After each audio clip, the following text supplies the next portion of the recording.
আপনি যদি সামনে পিছনে glass original, headlight backlight original এবং কি কালারটাও যদি চান অরিজিনাল, তাহলে আজকের এই ভিডিওটি আপনি দেখতে পারেন।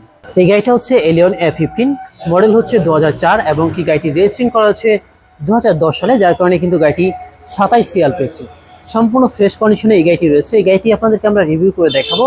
যারা একটি এলিয়ন A15 অল্প বাজেটের ভিতরে গাড়ি খুঁজছেন তারা অবশ্যই এই ভিডিওটি দেখতে পারেন। প্রথমে গাড়িটার ফ্রন্ট সাইড দেখাবো। গাড়ির ফ্রন্ট সাইডটা একদমই ফ্রেশ অবস্থায় রয়েছে। হেডলাইটগুলো এখন পর্যন্ত অরিজিনাল অবস্থাতেই রয়েছে, চেঞ্জ করা হয়নি। সেই সাথে সামনের যে গ্রিলটা রয়েছে সেটাও কিন্তু আপনারা একদমই ভালো অবস্থাতে পেয়ে যাচ্ছেন। বনেটের কালারটা দেখেন একদমই ফ্রেশ অবস্থায় রয়েছে, কোনো প্রকার স্কেচ বা দাগ আপনারা পাচ্ছেন না। এই গাড়িটির সাথে কিন্তু আপনারা কোনো প্রকার স্টেনলেস সেফটি বাম্পার পাচ্ছেন না। যদি চান আপনারা সেটা কিন্তু আমাদের কাছ থেকে নেওয়ার পর আপনারা লাগিয়ে নিতে পারবেন, এবং কি সামনের যে নাম্বার প্লেটটা রয়েছে সেটাও কিন্তু আলহামদুলিল্লাহ যথেষ্ট ভালো অবস্থাতেই পেয়ে যাচ্ছেন। আপনাদেরকে যদি আমরা গাড়িটার বাম সাইডটা দেখাই তাহলে দেখতে পাবেন গাড়ির বাম সাইডের যে মাঠগাটটা রয়েছে সেটাও কিন্তু আলহামদুলিল্লাহ যথেষ্ট ভালো রয়েছে। এই সাইডে আপনারা ইন্ডিকেটর লাইট পেয়ে যাচ্ছেন, এবং কি লুকিং গ্লাসগুলো কিন্তু অটো মুভ করবে। প্রত্যেকটি গ্লাস অরিজিনাল পেয়ে যাচ্ছেন, এবং কি রেনশিট কিন্তু আপনারা লাগানো অবস্থাতেই পেয়ে যাচ্ছেন, এবং কি দরজার যে বিটগুলো রয়েছে সেগুলোতেও কিন্তু নিকেল করা রয়েছে, এবং কি প্রত্যেকটা দরজার হাতলেতেও আপনারা নিকেলের ব্যবহার পেয়ে যাচ্ছেন। সো ভিউয়ার্স, গাড়ির ডাউন সাইড বলেন বাম সাইড বলেন সম্পূর্ণ ফ্রেশ অবস্থায় রয়েছে, কোনো প্রকার রঙের স্কেচ বা দাগ পাচ্ছেন না। এবং কি পিছন সাইডটা দেখেন, পিছন সাইডটাও কিন্তু আলহামদুলিল্লাহ যথেষ্ট ভালো রয়েছে। জাপানি যে স্টিকার সেটা কিন্তু আপনারা গাড়ির সাথেই পেয়ে যাচ্ছেন। এছাড়াও গাড়ির পিছনের যে ব্যাকগ্লালার রঙের কন্ডিশন সেটাও কিন্তু আলহামদুলিল্লাহ যথেষ্ট ভালো রয়েছে। লাইটগুলো কিন্তু আপনারা অরিজিনাল পেয়ে যাচ্ছেন। একটি চাকা যদি আপনাদেরকে আমরা দেখাই তাহলে দেখতে পারবেন এই চাকাটা কিন্তু আলহামদুলিল্লাহ যথেষ্ট ভালো রয়েছে। এছাড়া চারটা চাকাই কিন্তু সেম অবস্থাতে রয়েছে। আপনারা যখন আসবেন তখন সরাসরি গাড়িটি দেখবেন, তখনই আসলে বুঝতে পারবেন আসলে গাড়িটা কি কন্ডিশনে রয়েছে।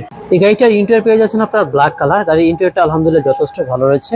আপনাদের যদি আমরা প্রথমেই ড্যাশবোর্ডটা দেখাই, ড্যাশবোর্ডটা একদম ফ্রেশ অবস্থায় রয়েছে। সেই সাথে ড্রাইভিং হুইল থেকে শুরু করে গাড়িটার ভিতরেও কিন্তু আপনারা ওডেন করা পেয়ে যাচ্ছেন। গিয়ার লিভার এবং কি এসির যে টাচ বাটনগুলো সেগুলো কিন্তু আলহামদুলিল্লাহ যথেষ্ট ভালো অবস্থাতে পেয়ে যাচ্ছেন, এবং কি দরজার প্যাডগুলো কিন্তু যথেষ্ট ভালো রয়েছে।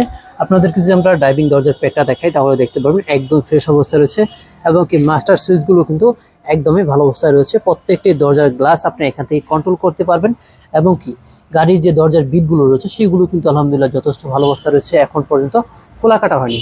সো ভিউয়ার্স, গাড়ির ভিতরে যে উপরে সিলিংটা রয়েছে সেটাও কিন্তু আলহামদুলিল্লাহ যথেষ্ট ভালো অবস্থাতে পেয়ে যাচ্ছেন, কোনো প্রকার ময়লা বা স্কেচ নেই। এবং কি সিটগুলো কিন্তু এখন পর্যন্ত অরিজিনাল সিট কভারই রয়েছে, উপরে কোনো লেদারের সিট কভার লাগানো হয়নি। আপনারা চাইলে এই গাড়িটি নেওয়ার পর আপনার লেদারের সিট কভার লাগিয়ে নিতে পারবেন। গাড়ির পিছনে দরজার প্যাডটাও কিন্তু সেম অবস্থাতে রয়েছে, এবং দরজার বিটগুলোও কিন্তু এখন পর্যন্ত অরিজিনাল অবস্থাতেই রয়েছে, কোনো প্রকার খোলা কাটা হয়নি। এবং পিছনে কিন্তু আপনারা অনায়াসে তিনজন বসতে পারছেন, এবং কি এই গাড়িটার সাথে কিন্তু আপনারা হ্যান্ড রেস্ট পেয়ে যাচ্ছেন, এবং লেগ স্পেসও কিন্তু হিউজ পরিমাণে রয়েছে।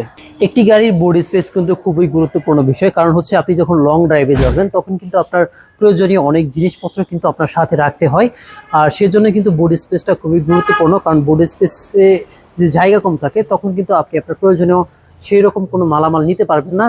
সো ভিউয়ার্স, এখানে কিন্তু বেশ জায়গা রয়েছে যেখানে আপনি চাইলে আপনার প্রয়োজনীয় 4 থেকে 5টা লাগেজ অনায়াসে রাখতে পারবেন। এছাড়াও গাড়ির সাথে কিন্তু ড্রাইভ করার জন্য সিএনজি একটি 6 লিটার গ্যাস সিলিন্ডারও পেয়ে যাচ্ছেন। সো ভিউয়ার্স, এই পাশে যদি আপনাদেরকে আমরা বিটগুলো দেখাই তাহলে দেখতে পারেন বিটগুলো কিন্তু এখন পর্যন্ত অরিজিনাল অবস্থায় রয়েছে, কোনো প্রকার খোলা কাটা হয়নি। এবং কি এই সাইডে যে বিস্কিটটা রয়েছে সেটাও কিন্তু আলহামদুলিল্লাহ যথেষ্ট ভালো অবস্থায় রয়েছে। ব্যাকডালার যে বিটগুলো রয়েছে সেগুলো কিন্তু এখন পর্যন্ত কোনো প্রকার খোলা কাটা হয়নি, এবং পিছনের গ্লাসটাও কিন্তু এখন পর্যন্ত অরিজিনাল জাপানি যে স্টিকার সেটা কিন্তু লাগানো রয়েছে। এই গাড়িটার বডি স্পেস আলহামদুলিল্লাহ যথেষ্ট ভালো অবস্থাতেই রয়েছে। আপনারা চাইলে আপনাদের প্রয়োজনীয় অনেক মালামাল এখানে রাখতে পারবেন। এই গাড়ির সাথে কিন্তু আপনারা পেয়ে যাচ্ছেন টয়োটা ব্র্যান্ডের BBTI 1NZ 1500 সিসির ইঞ্জিন পারফরমেন্স আলহামদুলিল্লাহ যথেষ্ট ভালো রয়েছে। গিয়ারবক্স থেকে শুরু করে সবকিছু কিন্তু ভালো অবস্থাতেই আপনারা পেয়ে যাচ্ছেন। আপনাদেরকে যে আমরা সকেট জাম্পারের খুঁড়িগুলো দেখাই তাহলে দেখতে পারবেন একদম ভালো অবস্থায় রয়েছে। সেই সাথে সামনের যে মার্সেলটা রয়েছে সেটাও কিন্তু একদম ফ্রেশ অবস্থায় রয়েছে, কোনো প্রকার অ্যাক্সিডেন্ট হিস্ট্রি না থাকার কারণে কিন্তু আপনারা এই গাড়িটি একদমই জেনুইন অবস্থাতেই পেয়ে যাচ্ছেন। সো ভিউয়ার্স, এই গাড়িটা আসলে আলহামদুলিল্লাহ যথেষ্ট ভালো অবস্থায় রয়েছে। সামনের যে বনাটের বিটগুলো রয়েছে সেগুলো এখন পর্যন্ত অরিজিনাল, এবং কি জাপানি যে স্টিকার সেটাও কিন্তু এখন পর্যন্ত বনাটে লাগানো রয়েছে। সো ভিউয়ার্স, এই গাড়িটায় কিন্তু ইঞ্জিন গিয়ারবক্স যথেষ্ট ভালো রয়েছে। যখন আসবেন তখন অবশ্যই এই গাড়িটি টেস্ট ড্রাইভ দিয়ে দেখবেন। এই গাড়িটার আস্কিং প্রাইস ধরা হচ্ছে মাত্র 14,80,000 টাকা। তারপর আসেন, দাম নিয়ে আলোচনা করার অপশন রয়েছে। যারা একটি ভালো মানের এলিয়ন A15 গাড়ি খুঁজছেন তারা অবশ্যই এই গাড়িটি দেখতে পারেন। সো আজকের মতো ভিডিও এখানে শেষ করছি। সবাই ভালো থাকবেন, সুস্থ থাকবেন। আসসালামু আলাইকুম।